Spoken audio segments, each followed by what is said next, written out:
Hello and welcome to IMC Radio and Podcast. Today is February 14th, 2025, and we're going to be exploring the top news headlines. So let's jump right in with some news from Nigeria.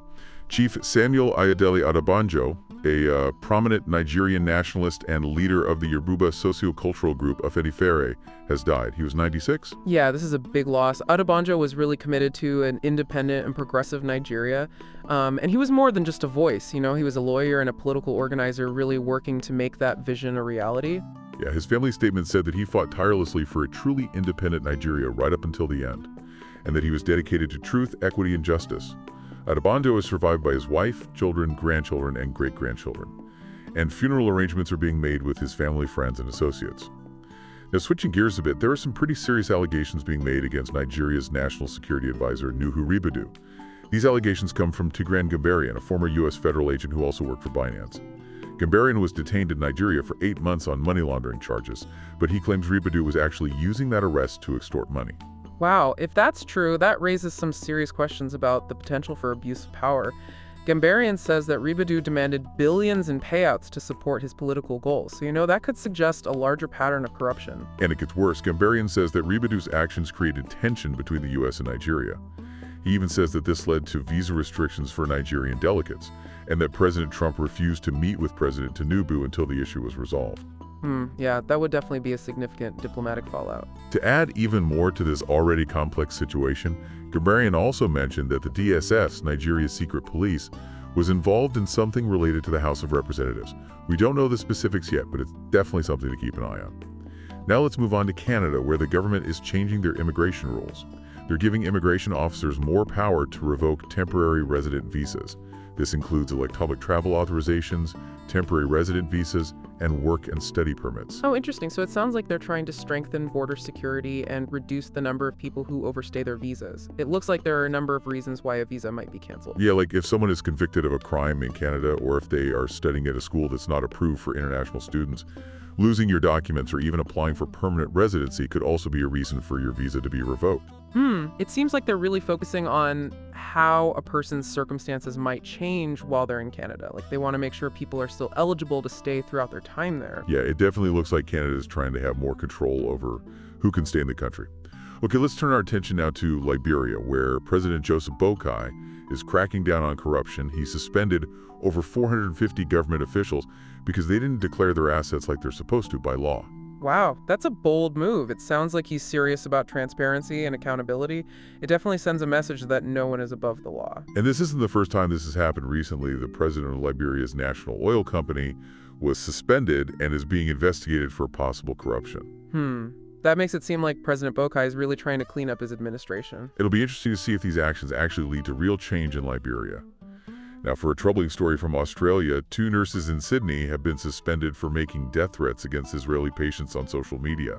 That's really disturbing. It makes you wonder about the level of prejudice that can exist even in professional settings. The nurses Ahmad Rashad Nadir and Sarah Abu Lebja were caught on video saying these awful things during a TikTok live stream.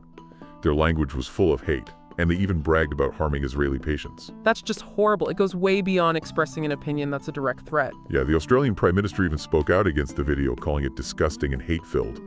And the police are investigating the incident. This whole thing has caused a lot of anger and condemnation, and for good reason. These nurses could face criminal charges, and we'll have to see what happens to them in the long run. It's a reminder that words have power, and that hate speech can have real-world consequences. Back in Nigeria, residents of Maru in Zamfara State took extreme measures to protest the increasing terrorist attacks. They set fire to the emir's palace because they feel like the government isn't doing enough to protect them. Wow, that's a powerful statement. It really shows how desperate and frustrated people are feeling. It's a clear sign that the government is failing to provide basic security for its citizens. The incident started when terrorists kidnapped 10 people, including the chief imam and his entire family. That's just awful. And when residents tried to protest the lack of security, their demonstration was broken up by security forces. That probably just made things worse and led to the attack on the palace. This whole situation shows how urgently the Nigerian government needs to address this insecurity and find ways to keep its people safe. In some more positive news, the governors of Nigeria's southwest states have decided to work together to tackle the growing security challenges in their region. They're going to create a joint security task force to fight crime and the presence of ISWAP and Boko Haram militants in the area. That's a good sign. It seems like they understand that they need to cooperate to effectively deal with these threats. This came out of a meeting of the Southwest Governors Forum where they talked about things like security, food security, and economic collaboration. It's encouraging that they're focusing on intelligence sharing and collaboration between different security agencies. That shows they realize they need a unified approach to solve these complex problems. It'll be interesting to see how this task force develops and what impact it has on security in the region. Finally, we have news about a U.S. Navy ship, the aircraft carrier USS Harry S. Truman. The Truman was involved in a collision with a large merchant ship in the Mediterranean Sea near Port Said in Egypt. Oh no, are there any injuries? No, luckily no one was hurt, but it's a reminder of how dangerous naval operations can be. Even with all the technology and navigation systems, things can still go wrong. The collision involved a 100,000 tons aircraft carrier and a 53,000-ton Panamanian-flagged cargo ship called the Besiktas M. They're still investigating to find out what caused the collision and how much damage was done. I imagine they'll be extra careful since the Truman is a nuclear-powered ship. Yes, the U.S. Navy has said that the Truman's propulsion systems are fine and operating safely, but they'll definitely be doing a thorough investigation to make sure the ship is safe and to prevent this from happening again. This also shows how important it is to have clear communication and to follow maritime rules to keep everyone safe at sea. And that concludes our look at the top news headlines for today, February 14th, 2025. Well, that was certainly a lot to take in. It's been a busy day for news all around the world. What stories stood out to you today? Well, a couple of things really caught my attention. First, the death of Chief Adebanjo is a significant loss for Nigeria. His whole life was about pushing for progress and a better future for his country. It reminds us that one person can have a huge impact on the world. Yeah, I agree. Adebanjo's legacy, especially his dedication to his beliefs, will probably inspire people for many years to come. The other story that really got to me was the situation in Zamfara State. It's just heartbreaking to see people so desperate that they would burn down the emir's palace. It shows how badly the government is failing to protect its citizens. It's a terrible situation, and even though their actions were extreme, they highlight how much the government needs to address the root causes of this violence and take real steps to keep people safe.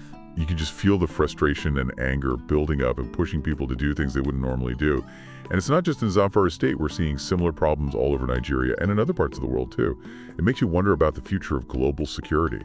Yeah, it's a tough question. How can governments effectively respond to these threats, not just by reacting, but by actually addressing the underlying issues that lead to instability and violence? It's complicated and there are no easy answers, but we need to do something about it now. Absolutely. Now, turning to the allegations against Nigeria's National Security Advisor, Nuhu Ribadu, this is a really concerning situation. If those allegations are true, it points to some deep-rooted corruption in the government. Of course, we have to remember that these are just allegations at this point, and Ribadu deserves a fair chance to defend himself. But even so, these accusations raise questions about accountability and the potential for abuse of power. We'll have to follow this story closely to see if there are any investigations or if any action is taken. Okay, shifting gears a bit, the collision between the USS Harry S. Truman and that cargo ship reminds us how risky things can be at sea. No matter how advanced our technology is, accidents can still happen, so it's important to be careful and follow safety procedures. It's sobering to think about how easily things can go wrong when you have these huge ships operating so close to each other. It also shows how connected the world is. An event in the Mediterranean Sea can have consequences felt all over the globe. It's a great point. So with all these headlines in mind, what's the main takeaway for our listeners today? I think the big takeaway is that the world is a complicated and constantly changing place, and there are challenges everywhere we look. There are threats to our safety, corruption, and the potential for accidents and disasters of all kinds. But even with all that, there are still people and groups who are working to make things better. We see that in Chief Adebanjo's lifelong fight for a better Nigeria, and in the Southwest governors working together to address security concerns. It's a reminder that even in the face of adversity, there's always hope and the possibility of progress. And maybe most importantly, it's a call to action for everyone to stay informed, get involved, and work towards a more just and fair world. That's a great message. Before we wrap up, I want to talk about one more headline that I found particularly disturbing. The story about those Australian nurses who made death threats against Israeli patients is a scary example of how hate speech can show up even in professional settings. It's a reminder that prejudice and discrimination are everywhere, and we can't let our guard down. It's deeply troubling that people who are supposed to care for others would hold such hateful views. Not only were their actions incredibly offensive, but they also went against their duty to care for all patients, no matter who they are. The fact that they felt comfortable saying those things publicly suggests a deeper problem. It makes you wonder if those prejudices are shared or tolerated within their workplace, which could point to a systemic issue within the healthcare system. This is a wake-up call. We need to actively fight against all forms of hate and intolerance and create environments where everyone feels safe and respected. I completely agree. It's essential to challenge hate speech whenever and wherever we see it. We need to build inclusive spaces where diversity is celebrated and everyone feels valued to combat these harmful ideologies. It's not an easy thing to face, but it's something we have to do. So as we finish up our exploration of today's top news headlines, what final thought would you leave our listeners with? I would encourage everyone listening to think about how interconnected our world is and how everything that happens, even small events, affects our lives. From the death of a prominent figure to a local protest to a collision at sea, these stories are all part of the bigger picture of human experience. By paying attention to these stories and thinking about the issues they raise, we can start to understand the complexities of our world and the challenges we face as a global community. It's about realizing that we're all part of a larger story, and that our actions, even the small ones, can make a difference for better or for worse. Exactly. Staying informed, getting involved, and working towards a more just and fair world is something we should all strive for. Well said. And on that note, we want to thank you for joining us for this exploration of today's top news headlines. We hope you found it informative and interesting. We hope this is giving you some food for thought as you go about your day. Definitely, these headlines remind us that even on Valentine's Day, the world keeps spinning. There's always something happening, whether it's good or bad. That's true. So as we sign off, what final message would you leave our listeners with? I'd say stay curious, stay informed, and most importantly, stay engaged. We all have a role to play in shaping the world we want to live in. Well said. Thank you for listening to today's top news headlines on IMC Radio and Podcast.